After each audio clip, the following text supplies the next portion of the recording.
Welcome to For the Record, an unfiltered view on current trends and timeless advice for surviving in the aesthetics industry. Whether you're an injector, practice owner, sales rep, or marketer, it's time to set the record straight. Each week we cut through the chaos and showcase diverse perspectives and winning ideas from the best minds in the industry. I'm your host, Dr. Tiffany Hall, Chief Growth Officer at Aesthetic Record. Now, let's get started on this week's episode. Hey guys, welcome back to another episode of For the Record. And we are one episode away from the end of the season, and I am delighted, excited, eating popcorn to watch this, what's ever going to transpire in the next hour. We have with us today a guest who I wanted to get on the podcast for several years, and now she's here. And if you flash back to September 9th, 2023, when she won the Nexties for the Aesthetic Training Institution of the Year, and everyone's like, who the heck is this chick and what's she doing on stage? Knowing good and well that I've known her for a long time and know what a powerhouse thing she's built, community that she's built, training group that she's built. I can't wait to unpack that today and let you guys also understand, learn, and see all the incredible things that Kelly Hermans has been doing with the Beautiphi Academy, but also with her own practice in Rochester Hills, Michigan. She's a Michigander and has been in the industry since 2018, but a CRNA by trade. So she's putting folks to sleep by trade, but now injecting beautiful faces and training 700-ish plus people across the country on a very frequent basis to become better business owners, better injectors, and to really slay the game in aesthetics. And she is a wealth of knowledge, a badass businesswoman, and has just amassed a crazy following who'd follow her, I think, to the end of the world and back twice if she asked them to. And we're going to discuss today all of her magic and how she's done it and just the trials, tribulations, and triumphs, if you will, of the Beautiphi family over the last few years. So Kelly, with so much delight and excitement, welcome to our show. Awesome. Like you said, long time coming. Thank you for that amazing introduction. Well, you're so welcome. You know, we love you here. I think we've tried to do this, I don't even know how many times now, but here we are. It's been a few years, but you know, it's funny because I never thought about people not knowing who you were. And at the Nexties, I said we're going to call this episode the biggest training academy you've never heard of, because people are like, who is this person? Who is she? I've never heard of her. And just because you don't know who she is doesn't mean she doesn't exist. No, people took the time out of their busy schedules to do podcasts about it, to write blogs and put on their Instagram, to chase me down at conferences and yell and scream at me and tell me that I was stupid. And that I rigged everything, and you know, all these crazy things. But guys, fast forward to today, and newsflash, just because you're not an Instagram celebrity doesn't mean you're not good at your job and that you're not really doing big, powerful things. And Kelly is here as proof of that. And if you guys ever just take a step back and look around, chances are probably someone that you know she's trained or she's been in touch with or contacted or taught something to. So you're kind of everywhere in the industry. So give us an idea of where you come from and how you got to really to this point. So it's interesting. Going back to what you just said, like I never knew I like the term now, rent free in so many heads, until after I won that award that I literally did not expect to win. I almost didn't come to Aesthetic Next. You know this. Like, it was like a game time week decision.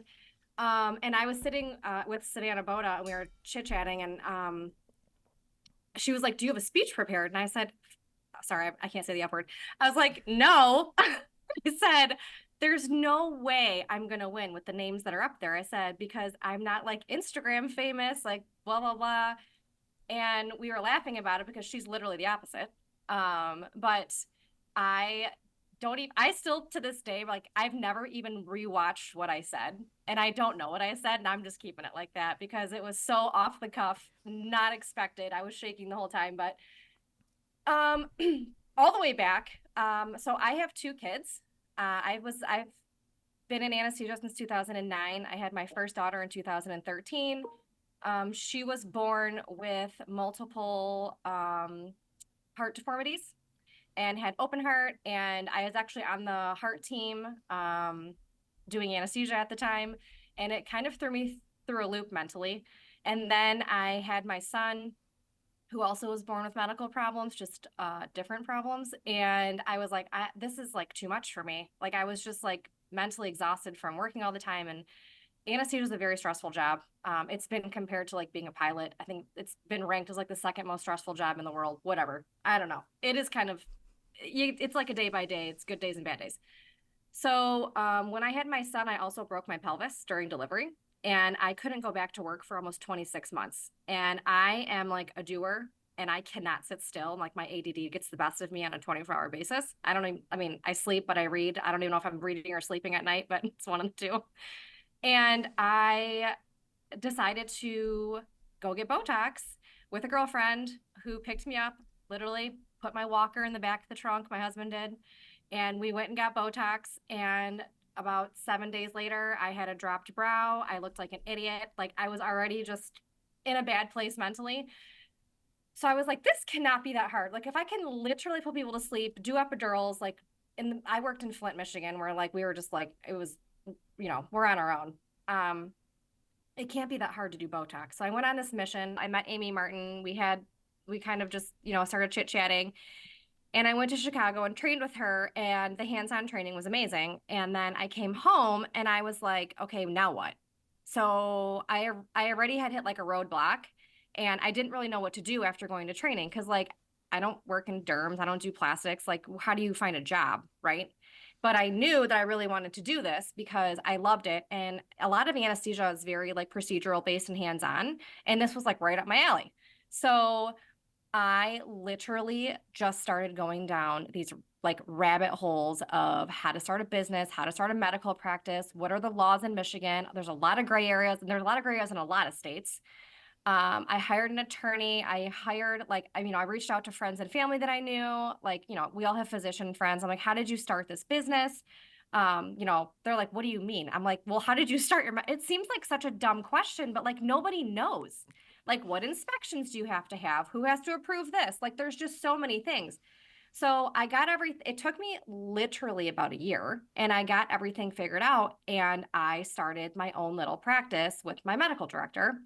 It was a physician friend of mine that I had done anesthesia for in his office, and I started injecting in his office 2 days a week, and it was awesome. So that turned into a bunch of my CRNA anesthesia friends being like, okay, what are you doing? How are you doing this?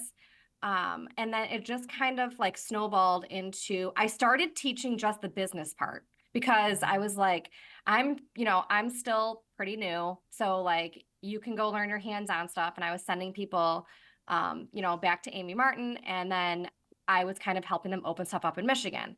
And then it was like a pivotal point when somebody was like, oh, my cousin's a CRNA in Ohio and she wants to start doing this. So then it kind of like turned into Ohio.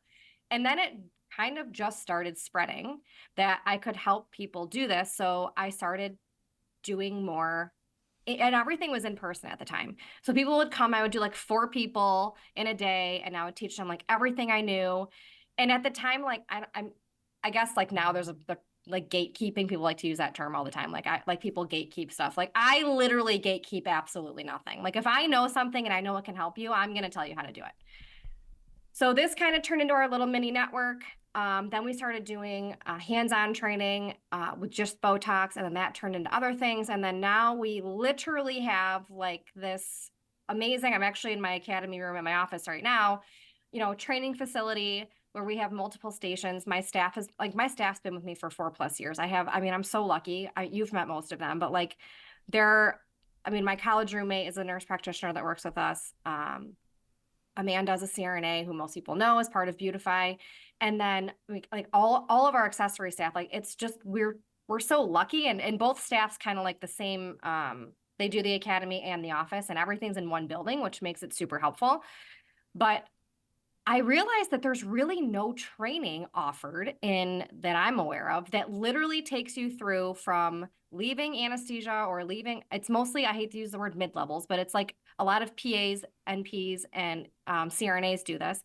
How do you start a business, get the hands-on, and then also have the support afterwards? There's really nothing that takes you through all of that.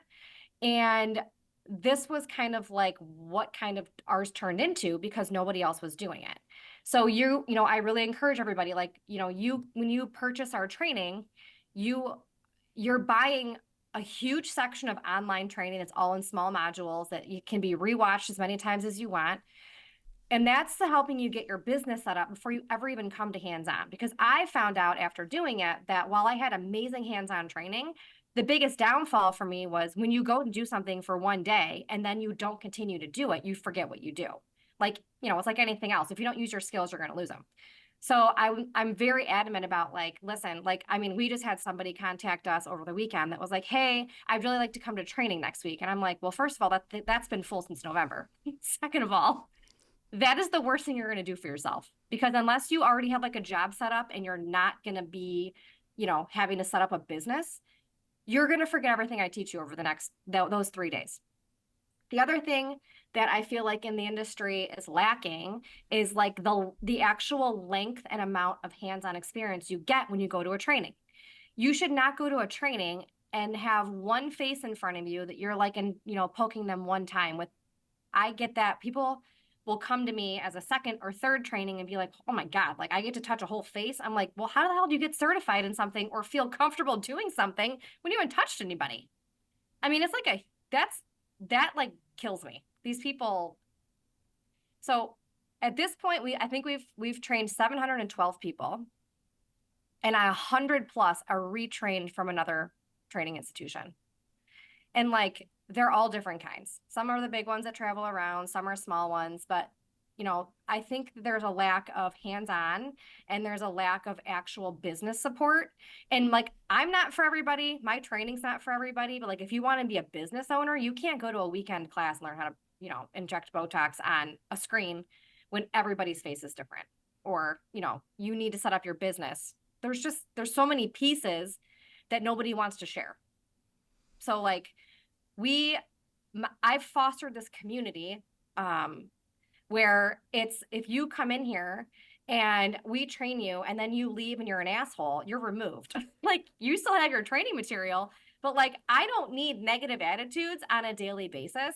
Like Tiffany, like if somebody, for instance, let's just say like the AR Facebook group, and I know you're gonna nod your head in 1 second. Shut that damn thing down. If one person goes on there and says something negative, there's going to be 30 people behind it that even if they don't agree, they're going to have something to say. So like, I try very hard. Like, yes, there's things that need to get discussed and there needs to be things that get fixed or communicated. But like, as soon as it gets that negative connotation, everyone wants to jump on the bandwagon. I'm like, what, are we like 6? Are we are we my 10-year-old girl?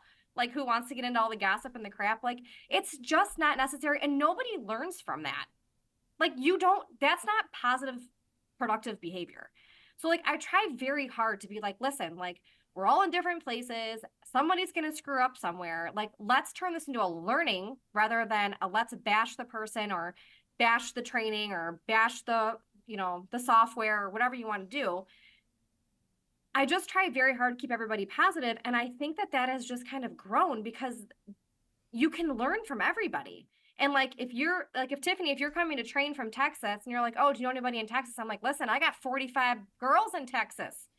Get in their Texas group. Like, we just have little groups for almost every state now where it's like not reinventing the wheel. Why does everybody have to hire an attorney to learn how to do an LLC? No, let's teach you how to do that so we can all just be done with it and save everybody some money. Starting a business is not cheap, right? So like, I just try really hard to have everybody help each other. And then I've kind of wrapped all of the aesthetic companies into that now. Like, they started to notice like, wow, this group is awesome. But I tell everybody, I'm like, listen, if you call a rep and you're an asshole, like, do you think they're going to give you free samples? No. Like, you have to really be a kind human if you want that to come back. And that's kind of just where we've gone with this. I literally grew up with nothing. So I also love when people love to play that story. Like, oh, well, she must have come from generational wealth. Neither of my parents went to college. I grew up in a 900 square foot ranch on a shitty street and went to Salvation Army for clothes. I got $25 basically a season. So don't give me that bullshit, because that ain't what happened. I've done all of this myself. So anybody can do it if they want to put the work in. Anybody can do it. Like, I literally started with $5,000. I paid for training. I remember I got a bottle of Xeomin. It was, I think at the time it was like $4.72.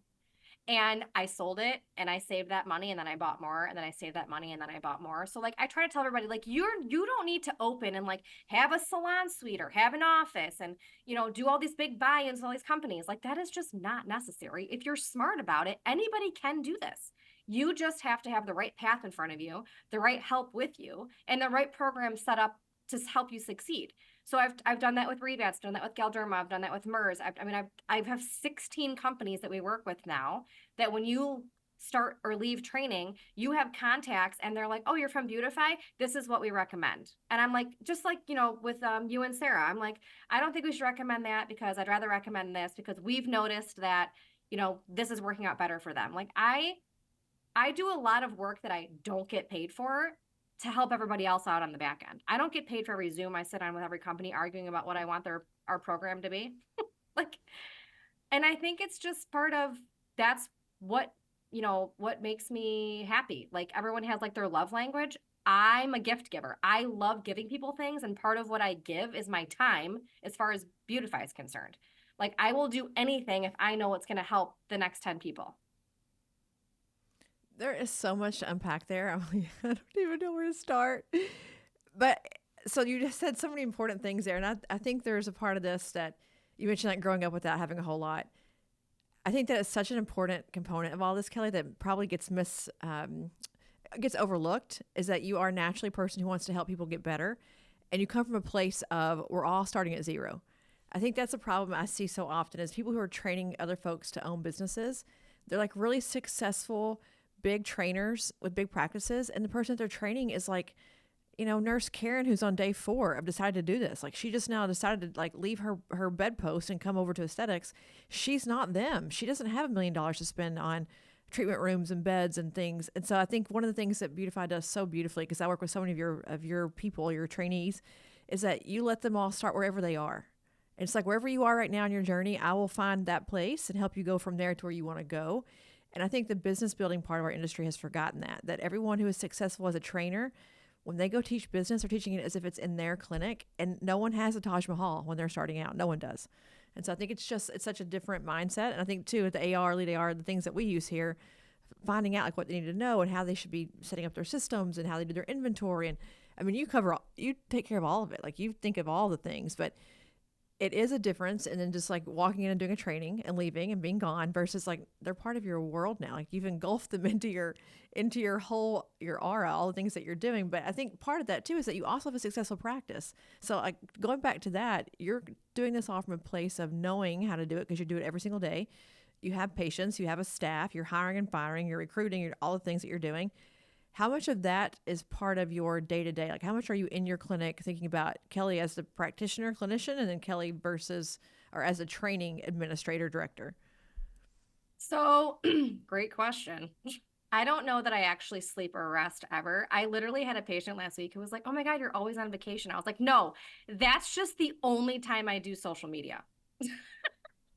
I'm literally never, I take like 3 vacations a year for like 4 nights. So let's just get that straight, honey. But I mean, I'm here a lot. It's funny. We were just looking at numbers from December. So I was just in Raleigh at MERS headquarters doing some stuff there with the Beautiphi. We had 30 Beautiphi girls that came to a private training that they did at headquarters. And I personally, my own self in my office in December had a $90,000 month. So like, that's just what I brought in. Like, you know what I'm saying? That's my sales. So I love when people are like, oh my God, you don't even work anymore. I'm like, you're kidding, right? Like I literally work whenever I'm not training or like, I want to take like a day off on the weekend, but like that, it is what it is. Everyone's going to have their opinions, but I'm in clinic a lot. We have 3,000 patients at Beautiphi. We have 4 injectors. We have 9 lasers. I mean, we have like a full bore med spa. We don't do body. I chose 2 years ago that we had like all the M Sculpt stuff in my office that another girl was renting a space. And I was just like, listen, like, I just knew that wasn't for me. And I think that's another part of how people have to figure out how they want to be successful. Every rep, and again, I'm close with a lot of companies, but every rep thinks they have the best thing on the planet. You know this. So being able to say no and actually step back and look and say, how is this going to come in here and fit? Not them telling you, oh, you can pay it off in 3 months with this many treatments. Like you have to push all that out of your head and literally sit back and look at your numbers. Like I just had someone contact me who at this point, she's like, I was bullied into thinking this was going to work. But like she works 1 day a week because she's still doing full-time anesthesia, and she just spent $146,000 on a machine. And I'm like, you're kidding, right? Like, what were you thinking? Like, what were you thinking? You are in your office. I'm like, how much do you normally make in a month? Like, or how much are your total sales in a month? Her total sales were less than what 3 of these packages are. I'm like, so in what world? But like, I think people get so consumed in these rep dinners and rep visits and all of their, really great things they're going to tell you. And listen, I have a lot of equipment and I work with a lot of companies and I love them, but like I bought them at the time. My philosophy that I like to teach them is, listen, if you don't have the cash to pay for a machine, it doesn't belong in your office. Because and people are going to disagree with me, and people disagree with me every day. But let's go back to COVID when I literally had 0 payments. So for 3 months, I sat my happy ass on my couch, drank wine and beer, ordered food that got delivered with gloves and masks, but I had no stress when it came to any of that stuff. So I think when people take on these huge payments and they are not confident that they're going to be able to pay them, or you're relying on like a sale of a package to pay it, and like if you don't get that sale, now what? Especially with interest rates right now, like it's hard. It's not a good choice for everybody. But like you really have to look at your own. You cannot compare yourself to other people. You can't. Like people will be like, oh my God, I can't wait to be you in a year. I'm like, a year? I'm like, it's 2024 and I started this shit 6 years ago. Like it takes a long time to build and get better. I think, surrounding yourself with staff, it's hard right now with staff. Not everybody cares about your business like you do, right? So again, we have a culture here where like it's more of like a girlfriend vibe. Like we are not super like stuffy. Like you walk in and there's a dog running around, like our puppy's here, and everyone's like, hey, like I usually wear a hoodie every day, or something from Athleta or Lulu, which are both next door. Like it's more like that comfortable, relaxed, our patients are going to trust us. My biggest thing at training I tell people is I'm like, you're in the business of managing expectations. That's literally at the end of the day, that is your only job. Because if someone's not happy, you're not going to have business. So there's so many things to wrap your head around that like and then we can talk about social media for hours, Tiffany. Well, I think there is so much, and I was looking at your site this morning. You have training on everything, training on neurotoxin, training on lasers, all the devices, microneedling, everything. You've got training for everything. And I feel like that's part of the gap is right now, if you're a practitioner trying to learn something, anything, you're like bird, squirrel, silver thing. You have to go everywhere to consume anything because nobody has all the things. And that's expensive. It's so expensive to do that. You have to travel everywhere. And a lot of it's company paid, so it's all on label, or it's only like the good of the device, not the bad and the ugly that also comes along with it. It's not the real deal, Lucille. But I think what you mentioned about devices is so true. Like, what if it's not your population? What if you buy this great device, but it's not, your market can't handle it? It's not for your people. And I think the idea that if you have to have cash to pay for it, it would make people think long and hard about buying something, about if it really is going to work in their practice or not. But oh my gosh, I think about the device market all the time because I don't understand it. I'll be honest with everybody on the podcast. As you guys know, I'm not a device girl. I don't understand devices. But if you think about what you have, if there's 10 of you who are like, I'm going to buy a device, 20 of you, the negotiation power in that, holy shit, you can get it for way cheaper because you can band together. Relationships with Airlays, whether it's Candela, whoever it is that you work with, you're now like a group purchasing organization. You're a GPO in essence. Like you're going to the manufacturer saying, I have all these people who want to work with you, all these bodies. You have the goods that we want. How do we get a better deal on it? Like your negotiation power is massive. And I think because of that, people underestimate what you're able to do. They don't understand the volume of which you can turn business because there are just so many of you. And I think that's part, if you have a training organization and you're not thinking about that, the long-term community aspect, the commitment of your people to like work together for the good of all of you in business, you're missing a giant opportunity to do that because I think you have capitalized on that to give all of you such a better deal, such a better price point, and just more perks. Like you just get more cool stuff than anybody else gets because you negotiate for it. So how do you get that all done? 100%. So, we work with all the injectable companies to have the GPOs and all the things and the discounts. And, I think everybody has these thoughts of like, oh my God, she gets all of her shit for free. I'm like, I wish This literally just happened. Someone was like, "Oh my God, I was told your website's free from, Growth 99." I'm like, "Oh, really? Do you want to see my American Express?" And I literally pulled up my American Express app and I was like, "Oh, look, there's my monthly charge. Do you want to see all of them?" Like, I pay just like everybody else does. Do people offer me things for free a lot? Yeah, they do. But you know what? Sometimes I'm like, I'd actually rather pay that so that when someone says something, I know that I'm pulling my weight, and it's not all about like, oh my God, I'm doing this to get free stuff. Like I've paid for every single laser in my office, every single one. Now, have I paid a discounted price? Yes, but you know what else? They get the same price. So like, it's not like I'm super special. But yeah, I mean, I've worked hard with a lot of these companies and been like, listen, like this is what I chose for my office. So if anyone else is interested in learning more, Stacy can teach you about our pre and post care. Stacy can teach you about what we're doing for this. We stack everything, right? Like one of my good friends, Kristen May, she's in Virginia, and she mentioned something to me a couple months ago about being unshoppable. She's like, I have just kind of found, she's somebody who trained with me, I don't know, 3 years ago now. She has this thriving practice open up her second location. That stuff makes me so happy. And she's like, I just love this term unshoppable. She like took all these stacks that we taught her, and then she gave them labels. And it's like you're coming in for like the hot girl refresh or whatever. And like she'll show before and after, and they're like, yeah, I'll take it. Like we don't have to get into all these things with like, oh, it's this plus this plus this. I think you're going to find what's going to work for your office, but most patients have no idea what they're getting done. Let's be honest. Like before I get into this, I couldn't tell you what kind of Botox I got in my face. I have no idea. I just went and let the girl do her thing. Like I never asked for something special or, specific.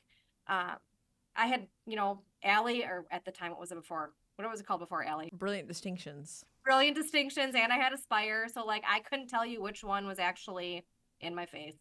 Um, it's there's just so many things, and I got accused of running like an illegal operation earlier, which you know about that whole thing, and that was really funny because I was like, do you think that if I literally have built this massive like empire of awesome humans, I would be threatening it by doing something stupid that really doesn't make me any money? Like, let's use our brains. We're all CRNAs here. We all have them. Like, I would never put myself or anyone else at risk, because what is that going to do for anybody? Like, no one's got time for that. I don't got time for that. I like to do things that, if you come to training and you're like, oh my God, I'm super interested in threads. Awesome. I don't do threads. I'm great friends with Gio that owns PDO Max. I'm happy to hook you up with them. And also, she's going to give you a discount because you went through our training.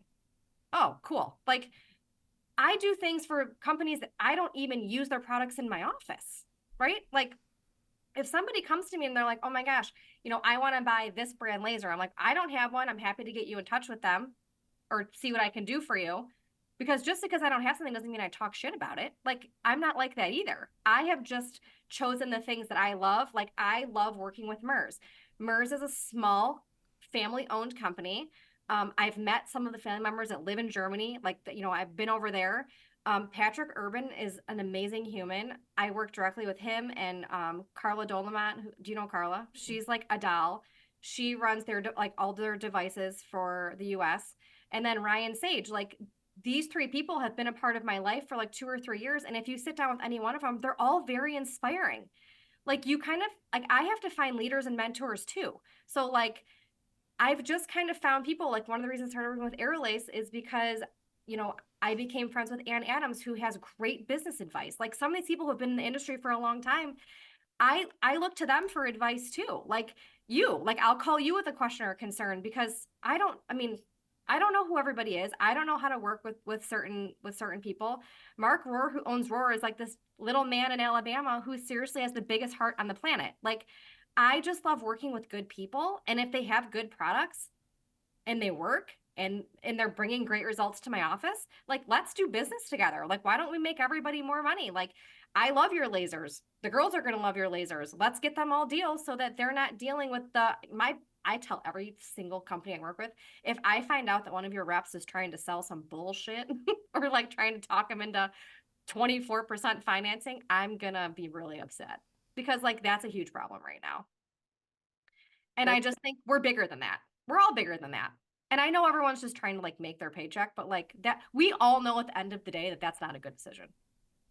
Well, and they You got to check people. I think that's important with reps. We were all trying to sell something, right?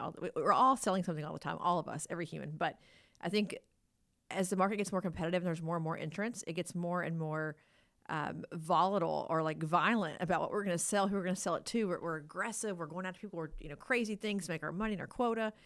And I feel like right now more than ever, having relationships with a vendor is so critical because you can cut through all the crap. Otherwise, you get stuck with the rep coming in your office, and God knows what they're going to sell to you or to your to your friends, to your colleagues, whomever. It's a jungle out there, people. It's a freaking jungle. I can promise you. I hear about it all the time. But I think you mentioned some things like with MERS, with Roar Aesthetics. Like these are people who have been doing this for a long time as well. I mean, I've been in the industry for, I don't know, going on 10 years. We've seen a lot of things too. We have a lot of good stories to tell, and we've had our own ups and downs and trials and tribulations. And we also want to share. Like we're dying to share. I love to share. I love to talk to you, talk about what's happening in the industry, what your practices, what you're seeing, what what your folks need, what they don't have, and then go build it for you. Like I'm like you. I want to do all the things for all the people, and I feel like we often get forgotten about because it's like when you're a newbie, you get a full community. Everyone's like throwing people at you. Here's your mentors. Here's your community. Here's your folks. Go find them. When you become a person who's at a certain level, it's like, oh well, you're good. You'll find your own people. No one ever reaches out to you and pours into you anymore. No one works with you to have conversations. Even with me, I'm like, can someone just call and talk about business all day? I'd love to hear. I would love to hear what's going on in the industry, as opposed to doing Google research all day and Chat GPT and everything else I'm doing, and listening, social listening and things.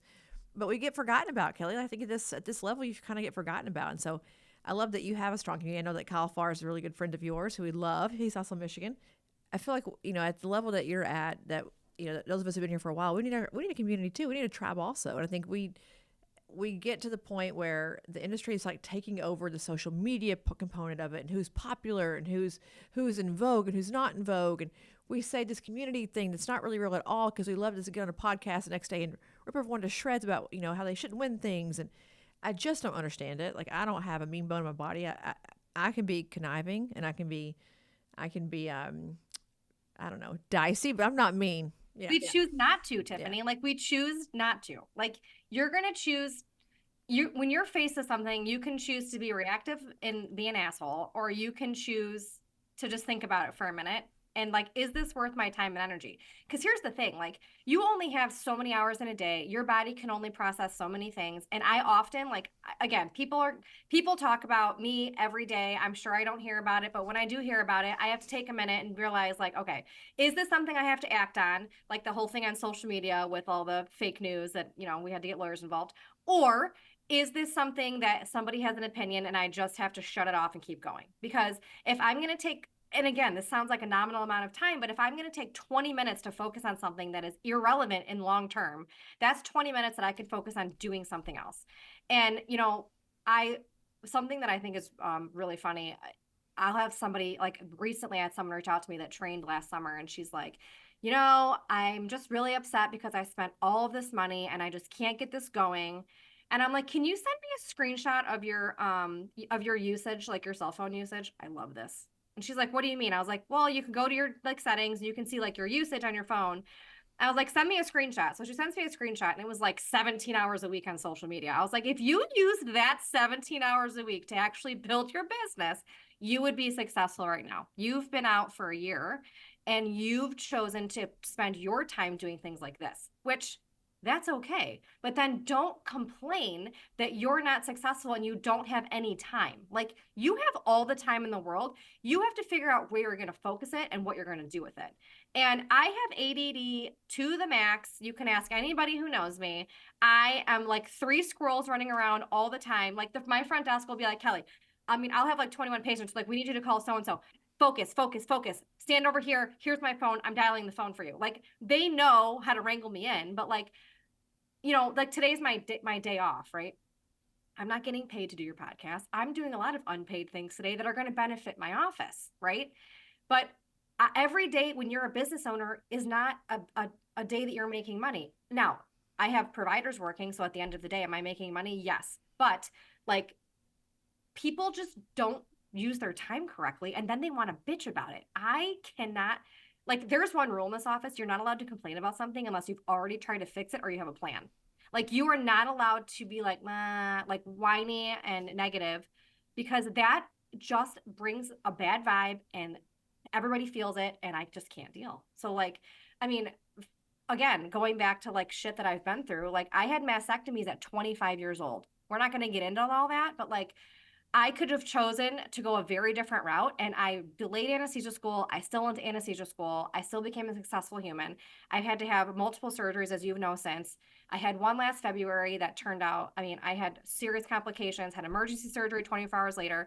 Girl, I was back in the office as soon as I could be because I just wanted to like surround myself with like positive energy. And like, we just have this vibe here. Like, even the patients know, like, we have patients because we're in like an outdoor bougie mall that will literally leave Lululemon and come stop in and be like, I just wanted to sit on the chair and see what's going on here today, like with their Starbucks in their hand. Like, we've kind of just built this community in our office as well as training. Like, it's both places, and I love it. I mean, I just had another surgery in November and I was here 18 hours later with a sling on, and my plastic surgeon called me and he said, Kelly Hermans, I just saw a picture of you on Instagram. What the F are you doing at work? You didn't even leave here 24 hours ago, the hospital. I was like, listen, the sling's on. I'm totally fine. I'm not touching anybody. He's like, you cannot use I was like, I know. So like, I feel like you just have to make choices in your life. Like, I've been through plenty of terrible things, and growing up was not wonderful. I mean, my parents are amazing. They're both still alive. I love them. I love my siblings. Like, we are an awesomely close family, but like, it's very different now. And I just make choices that I want my kids to see. Like, I want my kids to be positive. I want my kids to go to school happy. I want my kids to like know that like you're going to face obstacles, but like you have a choice to be positive about it, and you have a choice to be better. You have a choice to help people where nothing always comes back in return. Like, I love, my kids are 7 and 10. If we're somewhere and like my kids notice that's like at Christmas time, my daughter, we had a tree, and my daughter was like, can I please use my money to buy something for this girl? Like, because we adopted families, and she was like, oh my gosh, like I want her to have Nike socks. That's what she was like, whatever. But like, and then she used her own money to buy her a coat. Like, she's like, I can't imagine not having a coat. So like, I'm trying to raise responsible humans. My kids they don't get everything, right? They have chores, they work for stuff. Like, I try very hard to keep them at bay, because I think now, like, with their own social media, there's also no social media at my house. My husband's never had it. That's just not up his alley. And like, my kids, he's like, they are not going to have this stuff right now. Like, this is crazy to me. Everything is portrayed so differently, or they make them feel bad about themselves, or they think they should be looking like this, or they should have that. And that trickles to our world too. Like, you look at people's faces on social media and you meet them in real life and you're like, dude, what? Whoa. Like that, that's not what I've been looking at for a hot minute. I mean, somebody meets me and they're like, oh yeah, where's your side ponytail? Because that's what I have most of the time. Like, I'm such a disheveled mess that my hair's over here. This morning I went to the chiropractor and she goes, are you getting married today? I said, what? She knows my husband. She goes, your hair's down.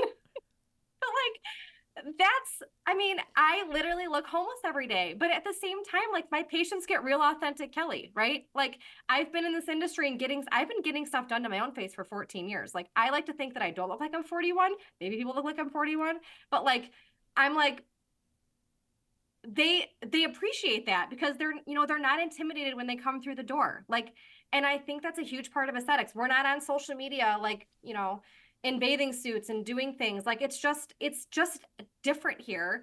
And I like to keep that different across my whole vibe. Like, it's, you just have to make choices. And I choose to not talk about people and be crazy. Like, I just can't do it. I don't want to focus my energy on other people that don't matter to me. I'm not on social media. And again, I'm here to tell everybody, like, you can be successful and not be on social media. But like, for that 1 hour that I would be recording things or doing things for social media, I'm recording things and doing things for my private app that I teach everybody on every day. So like, I have an app with a subscription, like, and it's interactive because like, everyone's like, oh my God, get a Patreon, please get a Patreon. I was like, it's not interactive. Like, on my app, they can post their own videos. They can post their own, their own questions. They can comment on everything. And it becomes like, it's almost like our own little Facebook. So like, I just don't conform. I'm like the opposite of conforming. Oh, I love it. But people ask me every day about, I'm like you, I don't sleep either. I do a lot of things, as you know. Even this weekend, they're like, how do you do it all? I'm like, I don't sleep. And I just choose to spend my time differently. when you guys go home and go to bed, I start working. My second day starts at 11 p.m. every single night of the week, 7 days a week. I worked a 16-hour day yesterday, and it was Sunday. And because shit has to get done. Like, when are you going to do it? You know, I got a kid to raise too. I got a kid to raise. I've got a life to live. You guys got to fit it in, get it done. But it's so funny. We have the same thing here. We have core values. One of them is like, you know, seek solutions, not shortcuts. And also, you know, ask, address, advance. Like, if you have a question, ask it, deal with it, move on. We are the victor and never the victim, Kelly. If you're a victim in this place, you will not last here. I will fire your butt. Because if you're going to lay down and just let the world take you, then you can't be here. Sorry.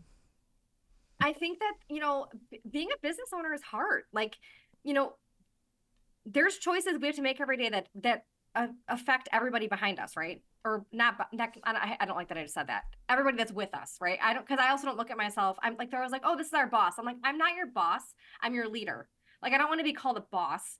I want to lead you to do what you want to do. Like, we also have goals here. Like, you know, my practice manager, we have goal folders now, or binders actually. And like every month, like they're setting goals, but it's not just that, it's like a whole other sheet of how are you going to get there? What are you going to do to get there? Okay, if you didn't get there, which one of these areas did you fail in that we can work on for next month? Because like, I also want everybody in my office to keep progressing. I want them, you know, to have a purpose. Otherwise, nobody wants to stay. And like I said, like we've had the same staff for 4 years. There's a reason. Like, they like coming to work. I'm like, if you wake up one day and you don't want to be here, I don't want you to be here. I don't. I want you to come to me and say, listen, this is why I don't want to work here anymore. And I'm going to take that feedback and I'm going to use it, because I don't want that to happen.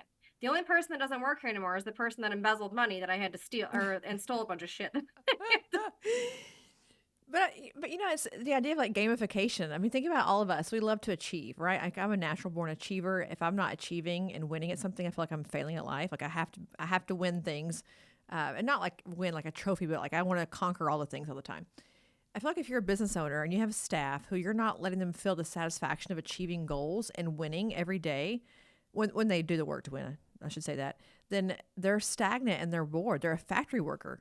If you came into work every day and just did Botox all day long, you saw your few patients, you did your Botox, you went home, you're a widget maker. You are not a professional doing professional things. You're a widget maker all day long.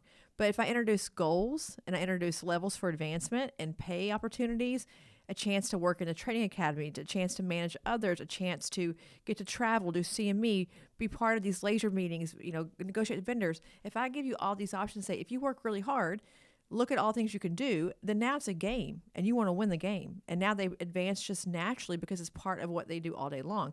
The widget maker has now become an athlete trying to win the game and run the distance and throw the farthest and all the things. I want to build athletes. I don't want to build widget makers. And so I think you have to decide as a business owner, if you're scared to pay people, scared to advance them, scared to promote them, scared to give them responsibility, you will not stay in business. Or if you do, you'll have a constant churn of people every day, all the time, quitting, because there's no reason to stay and play the game. That's my TED Talk. Thanks for coming. No, that's a great TED Talk. And, you know, we try when they get hired, figuring out like kind of like what makes them tick, right? Like I said, like I like to give things, and some people, everyone has like a different way of that they like to learn, a different way that, you know, they like to achieve. So I think really kind of focusing on each person. So like my front desk girl, she will do anything for like Lululemon. So I'm like, listen, you get these people converted on Lead AR and you can, I'm give you a $200 gift card. She's like, oh my God. Right. Like, so like, you just kind of figure out like who wants what. Now, if someone offered me $200 Lululemon, I'd be like, whatever. That doesn't make me tick. If someone was like, if you get these 3 people converted, you know, we're going to just tell you you're amazing. I'm like, yes. Like, you know what I'm saying? Like everyone's just so different. But I think you really have to hone in on your staff and figure out like they're a person. They're not just a number here. Like they're a person. Most of them are friends. We text outside. I mean, me, Stacy, and Amanda go on every damn vacation together with our families, and we work here every day together. And we're okay with that because that's just what we know and what we've become. And these are people I want to surround myself with. I know there's that saying like you're only as good as what the top 5 people that you surround yourself with. That is 100% true every day. And that's why I try to keep everything here on a level that's making everybody better. We have a no gossip policy in our office. Like if you're caught talking about another staff member, you're literally fired. Because if you want to do that, number one, we have to figure out why. Like we should all be getting along here. And number two, if you want to do that, you're bringing the whole office down. So it's, everyone just has to build their culture and figure out what's going to work for them. I also think as a business owner, like you have to be present. Everyone thinks they're going to like start these offices and be on vacation all the time. I'm like, dude, I work harder when I'm gone than when I'm freaking here because everyone's texting me for stuff. Like, and it's usually nothing, earth shattering, but it's still like, they know that I care. So I have a patient that comes in while I'm gone who has a question. I'm like, please text me. I'm probably sitting at the pool with my phone anyway. Just text me. But I don't know. I think that, social media has become crazy for a lot of reasons. I think these companies are taking advantage of everyone, trying to charge them a lot of money every month to do their social for them. And I really encourage everybody to turn around and say, okay, like if you paid $2,500 a month for social media, what are you getting out of that? Like, I feel like people don't look at the what and the why. They just look at whatever. It's kind of like the lasers, looking at whatever's being shoved in their face. Like, oh my God, you need this. Why, but why do I need that? Because I can tell you that with lead AR, not to, get into lead AR right now, but like that has kind of transformed what we've done because we can track everything, right? So like, I know with AR now, and correct me if I'm wrong, this is it seems to be newer from my office staff that's been teaching me all the things from lead AR. If somebody abandons an appointment on AR now, it pops over to lead it or pops over so that we know we can contact them, correct? Correct. Yeah. Okay. Yeah. So, and that's what, a couple weeks old? I feel like I heard about this like maybe 2 weeks ago. Yeah, it's like a month or so old because those are leads, man. Those are hot leads coming in hot. They just couldn't seal the deal. 100%. So I sat down with Emily, who does this stuff in our office, and I said, listen, I know you don't have a lot of sales training. It's just what I've taught you. I said, but you have like, cold leads, warm leads, and hot leads. And I said, this person, they're literally already on the website. We call that hot, like you just said. I'm like, so we need to nurture that into an appointment or a sale. And like, she's so happy with herself. I think I was telling you earlier, like I think got 11 people converted now that came just through like abandoning their appointments. So I can tell you that by me paying her daily or her hourly wage, which is, I don't know, I think I pay her $25 an hour, but she does more than that. But like, we have converted more people into appointment times, which is what is your goal with social media? Is it to look pretty and have your face out there? Like, are you trying to get patients? Like, what are you actually trying to do? And what are you trying to accomplish? And can you accomplish that in a more productive way? Like, that's my thoughts with social media. If somebody's on my website, we're going to focus our attention on that, not shooting a video in the front of me with my hair down on my wedding day today. Like trying to. And the data all shows it like abundantly clearly that referrals are the number one driver at like almost 45% of your practice growth. Websites are your calling card. Social media is a fun, frilly adjunct that will get eyeballs looking. People get excited, they'll follow you, but they could follow you for a year or 3 years and never take action. But they go to your website to look you up. They have an intention in doing that. They've Googled you, they found your link, they've gone to find you, they're looking at your services. It's like a voyeur. I'm a TikTok voyeur, Kelly. I can't do TikTok because first of all, I don't know. I just can't do all the dancing and it doesn't make sense to me. It's this. Well, I look at it like once a week if I'm really bored, which is never going to happen. But I think about that. Like, will that drive business? Will TikTok really make someone be compelled to think I'm a great professional injector? I don't know. Will that dance make someone feel confident in my chair that I'm going to prevent blindness? I don't know. And a patient now is intelligent. A patient today knows about her units and her devices. She knows about necrosis because we spend all our freaking time on Instagram scaring the shit out of folks saying, you're going to have necrosis if you don't go to a good injector. We tell them about all these crazy things that they don't even need to know about. So they're already scared shitless. And then you're going to go dance for an hour and that's going to prove that you're good at injecting. Like I'm such a black and white, as you guys all who know me, I'm such a black and white, non-emotional thinker. I'm like, this just doesn't reconcile in my brain because I would rather you spend time on your site doing blogs that are about education and showing even like, on a YouTube channel, doing procedures. What does your post procedure look like? What's the pre look like? Like educate me as a patient, edutain me, if you will. But I just don't understand the joy of it all with TikTok. But I think what you mentioned about your front desk person is so important because if she were to choose that same amount of time to go gossip, you would have maybe 4 leads converted, maybe 3, maybe none. It's again about spending your time appropriately. And I think about that here a lot. I mentioned our core values when it's ask, address, advance. If you have a problem with somebody, grow a pair and go tell them. If you gossip, it's because you're a coward. A coward is a gossip because you don't have the balls to call someone or walk up to them and say, I have a problem with you. Let's address it. So if you're a person who's a keyboard warrior, shame on you. Grow a pair and get some machismo and go tell somebody, hey, you hurt my feelings. I didn't like it. Fix it. I never understood that. Like, just, man up. I think, and again, I mean, people just have to do it. You have to do it as a leader. You have to put the rules down. Like, no one wants rules. Well, like, we're pretty lenient here, but like, we have a couple core rules, and the gossiping thing is a big one. The negativity thing is a big one. If you wake up and you're having a bad day, don't bring it to the office. Drop it off or just don't come. Like, and it ain't paid. Like, and I'm okay if you don't. I'm okay if you don't come. Like, I'm happy if you called and said I have to have mental health day. I can't come in. By all means, the damage that you'll do being here is far worse than what you being gone will do. So go home and chill out. And when you feel like a human again, come back. But in the meantime, don't ruin everything around you that you touch because you're in a bad mood. Amen. Something else that I think, people think is really interesting because everyone's always like, oh my God, who do you use for social marketing? And I was like, well, if you checked out my Instagram, you'd know we have no social. Okay. Like there is nobody. Go ahead and peek at that. And if you're interested, it's The Aesthetic Anesthetist and Beautiphi You, and then Beautiphi Academy if you really want to go look at how terrible they are. But then, I don't know if you know this, Tiffany. I've never spent $1 in 6 years on marketing. I've never done one Google ad. I've never done one Facebook ad. Like I've literally not spent $1, and I have 3,000 patients. So you can do it. Mine is all referral based. All of it. Every single thing is from a referral.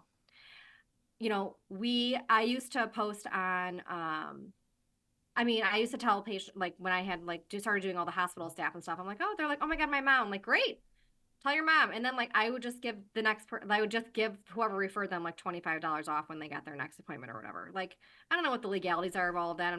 I'm not here giving legal advice, but, that grew into this huge business. And we do a lot, I think another problem with social and marketing is these companies want you to do deals and specials. We don't do specials here. Like we don't really have specials. We don't have money off ever. Like it's not like, oh my gosh, this month, lip filler is $100 off. No, this month in my office, if you get lip filler, you either get a Lucy Co lip plumping gloss or a Jan Marini Hyla 3D lip product for free. But you have a gift with purchase is like so much better than doing money off. And it takes a lot of time for people to understand this. I think everybody wants money off. I'm like, well, they do, but give them a gift with purchase instead, because then you're not losing your ass. And then they're not expecting, because if you, again, I'm going to use this as an example. Hobby Lobby. Girl, don't you think for 1 minute I'm getting something from Hobby Lobby if it ain't half off. I will wait till it's half off. So I don't want to create that culture at Beautiphi. Like nothing's ever on sale. Okay. We don't do sales. There's no sales. Would you like discounts? We have a membership for 1 year. Would you like to join it? Like that's where we give our discounts. If you want to commit yourself to my office for 1 year, you can have a discount. But like, this is a lot of the stuff that I teach in our, for as far as training is concerned, like we have our novice training, which is 3 days, all the business up, getting set up. And then you learn Botox, filler, and like PRP, regenerative medicine.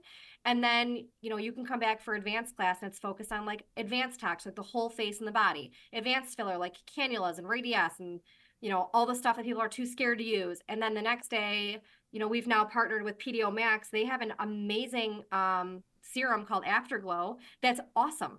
And it kind of replaced the whole like Aqua Gold thing, like the mixtures, not the device, but the mixtures. So and a ton of business. And then in that class, we wrap in a lot of device. So we bring a different device company in every night for dinner. Let's just learn about this. They're not here to sell you anything, but let's learn about the different technologies, right? Let's learn about all the things that you can make an educated decision when you're ready. And then like Kyle and I just did some, we call them advanced. So once you've done novice and advanced, you can come back and do the advanced classes, which are like, we just did a male facial class. So like a lot of people, we don't really teach how to do males when we do our basic training stuff. So focusing on like the male patient, I think, we're getting more and more of, males interested in getting aesthetic procedures done, and it has a place, but that kind of needs to be its own little class. So like we just did 2 classes on that. as a trainer, which I guess you could call me, like I'm open to listen to what anybody wants to learn. I'm like, you want to learn something? I'm sure I do it. I was just saying the other day, like half the stuff I do on a daily basis, I don't realize is like it needs to be taught. Like I'm so it's like such a part of my daily day that like I forget sometimes. Like people, the one of the girls there, she's like, "What are you putting on their face before the cannula?" I'm like, lidocaine with epi for the porthole. She's like, "Oh, really? No one's ever shown me that before." This was somebody that was shadowing.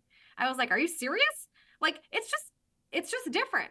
So I don't know. I really try to just customize and do whatever I can. I try to work with people in the industry who are focused on the same things that I am. I mean, safety is a huge thing, and people are they can preach safety all they want on the TikTok and the Instagrams and the books, whatever they want to do. But like, if you're not practicing it every day, like, I feel like we see a lot of that too.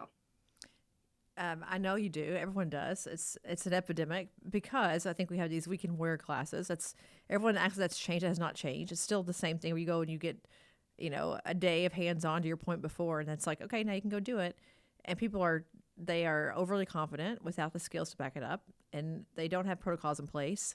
They're just kind of flying by the seat of their pants because their mentor never had an occlusion, so they won't have one either. That's kind of the mindset that I hear. It's like, oh, well, it never happens. I'm like it happens every day of your life. You just don't hear about it. I think neurotoxin happens. I think neurotoxin adverse events happen every minute, all the time, everywhere. And because it's not as severe, we don't discuss it. But it is life changing as well. You had a drop brow. To have a drop brow, I had a smile that didn't work for 6 months. We had to film me at AR with a different camera on the wrong side because I couldn't move my mouth because they hit something. They hit one of my, when I was doing my masseters. It just was a tragic thing. But I think shit happens every day. But I think to your point about the referral, back to that real quick on Instagram, here's the caveat though, Kelly, and here's what I think people have to know. If you're going to say that Instagram is not as important for your business, you better have an incredible on-site experience that they want to go talk about. Because if you don't, if you spend all your pennies and your time on Instagram and not the in-practice experience, you will never get to the level where referral is your business driver because there's nothing good enough to refer. A good outcome is not worth a referral. I can promise you, being good at injecting is not going to get you a referral.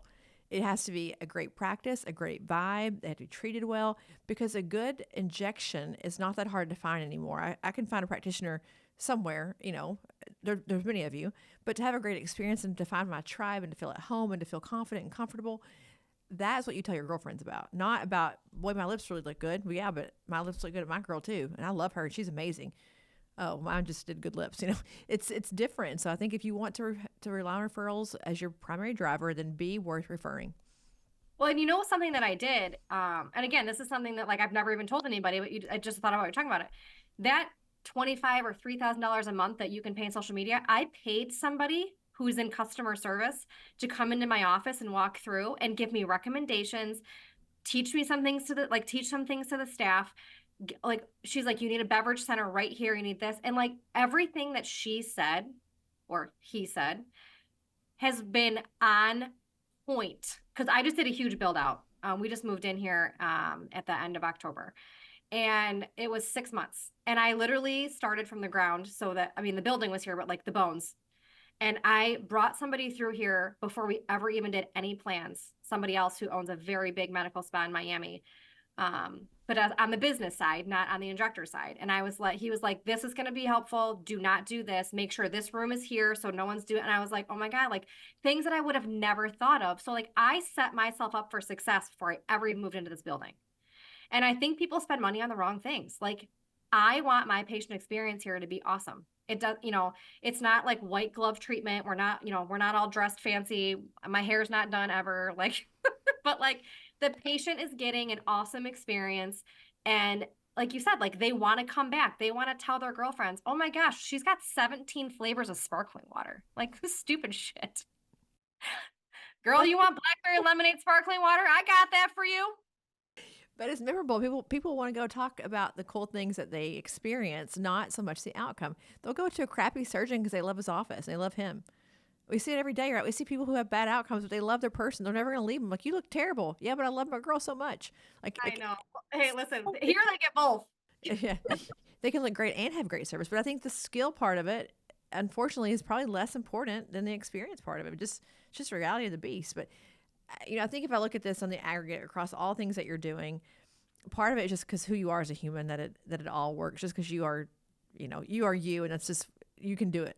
People are attracted to you. You keep a level head. You don't get involved in all the the fodder, the what do they say? Don't wrestle a pig in the mud because he's used to it.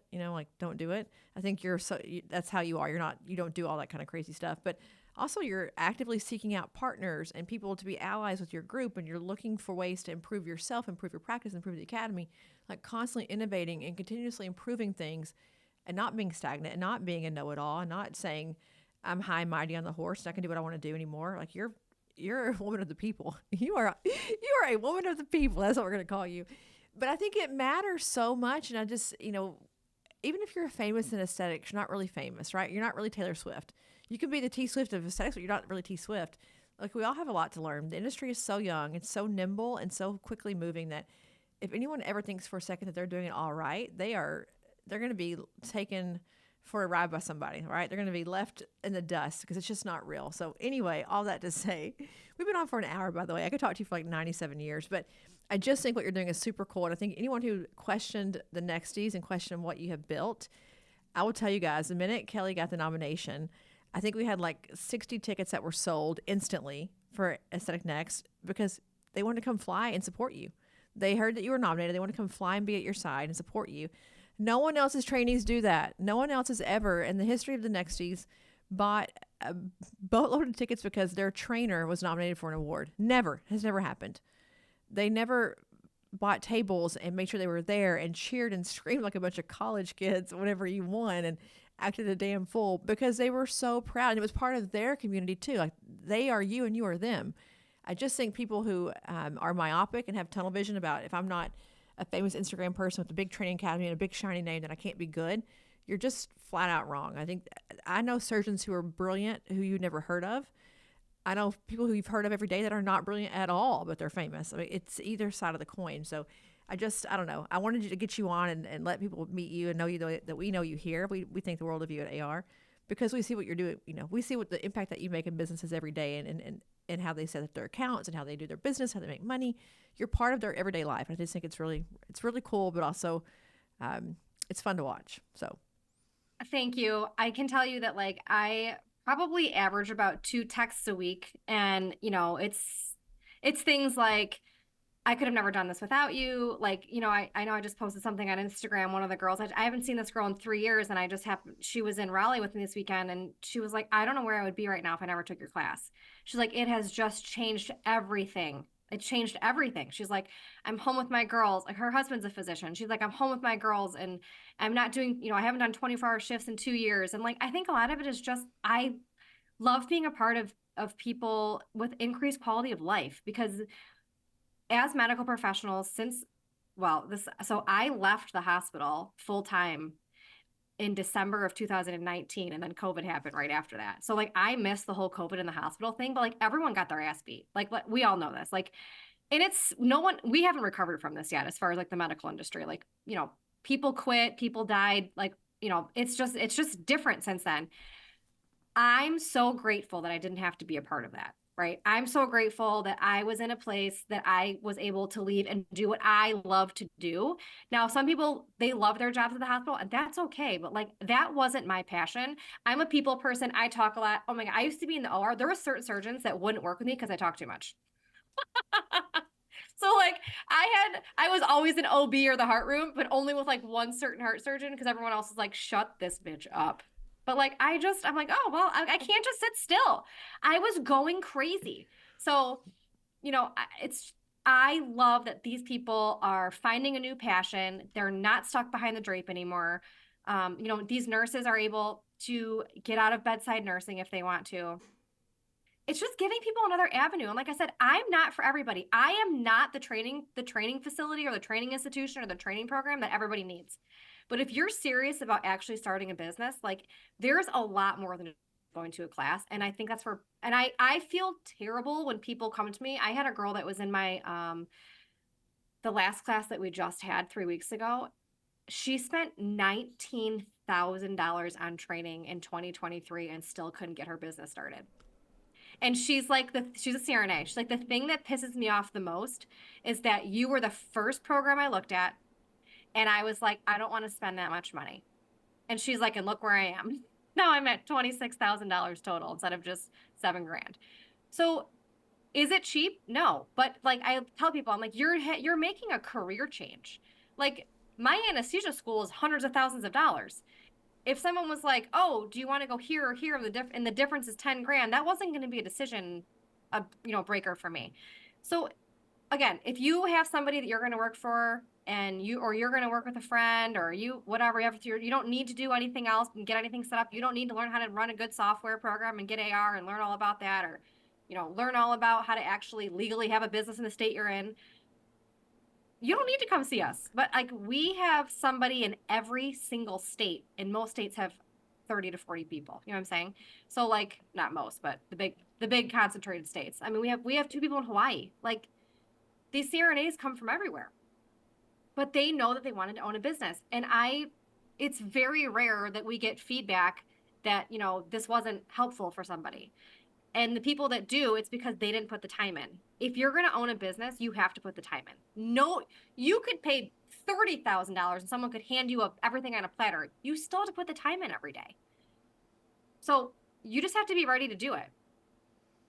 Well, I couldn't agree more. Like, I don't care how good it looks on paper and how much they do for you. You got to just freaking get up and go to work every day. You have to have a bias for action and just put in the work. And it's a lot of work, and it's not sexy, and it sucks a lot of days, but the greater good, right? Like being able to change people's lives and to change, my staff, your own staff, people who you're training. There's a bigger thing at play here than you or I. A few sleepless nights a week, I'm okay with that. Like it's a burden I bear to do what I love to do, and I'm okay. And I know you are too. So if you're a person who likes your 10 hours of sleep, good luck. I don't know how to help you with that, but figure out how to be a big kid and get it down to like 5 at most. I mean, I just think about like when I was in the hospital, I never got a summer vacation for 8 years because I wasn't high enough on the totem pole. I'm like, now I can do whatever the hell I want when I want to and still make money. But now you don't take it because you're too busy. Now I don't take them because I'm too damn busy. It's like I have no PTO policy for me here, but I'm like, because I don't ever take it. I don't need one. Like I would take like one day a year, Christmas Day, and even then I think I work this year. But I think it's, again, it fulfills me, right? I'm passionate about this. This is like a hobby. It's work. It's a hobby. I love it.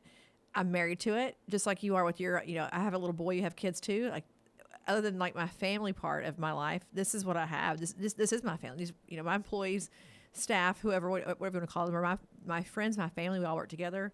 We love the same, we're behind the same passion. We have the same desire to help. And so you'll find me here most days of the week or at home on the computer doing things for here. I mean, look at what your kids are, like, look what our kids are seeing every day, right? They're seeing hardworking. Like they don't know what my kids don't know what lazy is. So every day it's like, oh, Mom, how was work? Oh, Mom, do you have to work tonight? Oh, Mom, do you have a Zoom tonight? And I'm like, no, they're like, oh, cool. But like, if I do, they're like, what's it about? And like, I just think that like, people are like, oh my God, you never see your kids. I'm like, yes, I do see my kids. Like, I can still work and be a part of, but my kids come to work sometimes. Yeah. I love that they're seeing all of this because they're not going to be lazy humans. Oh yeah. My kid's on TV every day at school. He does media every day because he's like, and he's in a rock band. He's on stage singing and performing because I'm a performer. I like to be on stage. He can talk in front of a crowd. He can think on his feet. He can talk to adults. I've made him into a mini me, which God bless his poor teachers, but because he watches it every day and thinks it's cool. He's like, oh, my mom does TV stuff. That's cool. I want to do TV stuff too. Like they watch, they learn, they hear, just like colleagues, like, mimicking people who you look up to is normal. Make sure you pick the right person, right? That they're not like, doing things that you shouldn't be doing. But Christian, yeah, I'm with my kid all the time. We do things together all the time. I work a lot, but he's interested in my work and who's who. And he goes to our work events with us and loves all the girls here. 10-year-old boy, what are you going to do? But Emmy's 10 too. She last week the school asked her to be the school mediator. And I was like, what a awesome thing at 10 years old to be the school mediator.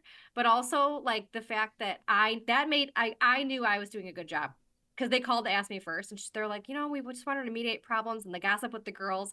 She's like, Mom, half these girls are my friends. I was like, good, get in there, work it out. Like they obviously know that like you're good at this. So like I know I'm still doing a good job, even though I'm a busy mom. Yep. We're doing the Lord's work over here, Kelly.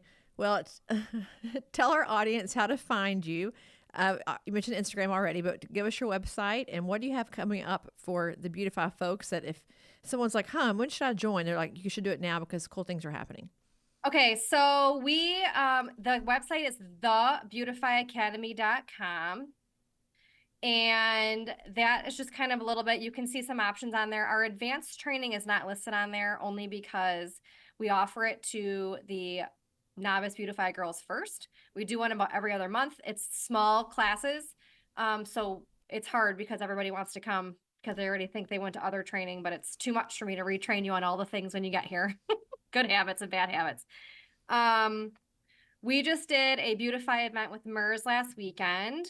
We're doing a Beautify Business Summit in Nashville in April, which you're going to be a part of. So like we're constant, like I take everyone's feedback. Like, what do you want to do next?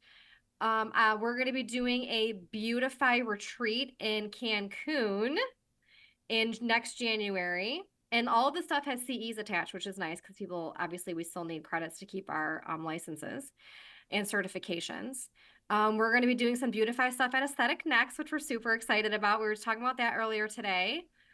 But I mean, if you're serious about training, like, you know, the way our program works is when you sign up, you get access to all the online stuff, all the modules, all the videos, all the hands-on training, we actually have like tons of us doing hands-on training that we show you.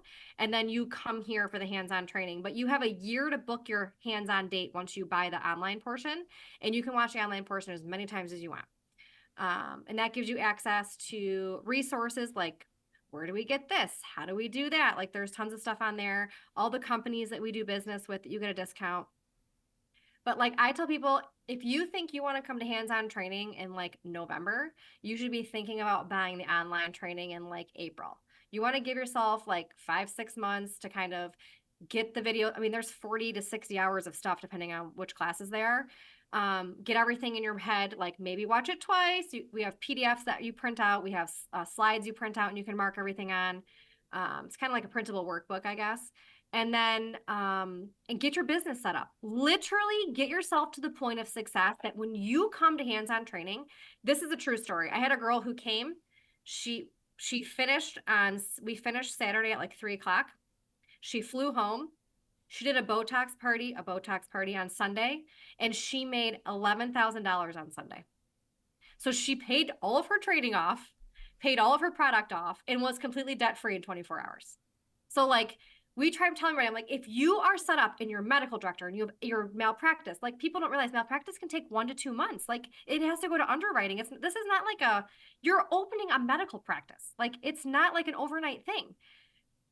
And we have all that set up too. Like we have videos on malpractice. We have companies that we work with, reach out to this person, like all the stuff you need to know and do. Like get yourself ready so that when you leave here, you can go home and do anything and start making money. Start using your skills. Pay yourself back. I am here to cheer you on and get you all your money back, I promise. Like, let's go. I love it. I think, yeah. If you can't come back and start making money, what the hell are you doing? Sitting around waiting? Like you got to be ready to go. Yes. And like I said, I had awesome training, but like I didn't know what to do after that. So like that's kind of how this whole thing was born. You know, I'm thankful that my son broke my pelvis and I had time to sit down and figure out what I wanted to do next. At his wedding, that'll be the toast. I found my place. Well, I'm so glad to have you on and to just unpack all the chaos that you and I mean, I think if people listen to us talk on the phone, they'd be like, what the hell are they saying? We both talk crazy fast. We're both like a little bit ADD. We're everywhere. But we've kept it, I think, in check a little bit this episode. But I could, again, talk to you forever. But yes, Aesthetic Next, you'll be there with the whole crew, I hope, again this year. And yes, many things coming up. We're super excited about April and to be with your team to talk about business and reporting and all things AR and lead AR. But guys, I can't advocate for what Kelly's doing enough. I see it every day with all of her folks who've come through training, that they're on our systems. We see them succeeding every day and going through the highs and lows of aesthetics and like surviving and doing well. So I know it's a proven method. I know it works. But yes, go visit her online, not on Instagram. You won't see a whole lot, but online. Sign up, learn about her training, and I will see you in a couple months. And awesome. Thanks for having me. Well, thanks for coming on. Thanks for making time for us. I know you're a busy gal, but I loved having you on, and I will see you very, very soon. And all the rest of you guys, I'll see you next week for our season finale. Bye, guys. Thanks for listening to another episode of For the Record. This podcast is not intended to provide legal or medical advice. It's for entertainment, education, and information purposes only. For more information on this week's guest or to get started with Aesthetic Record, email us at info@aestheticrecord.com. Be sure to tune in next week for more fresh perspectives on disrupting the status quo and surviving in the aesthetics industry.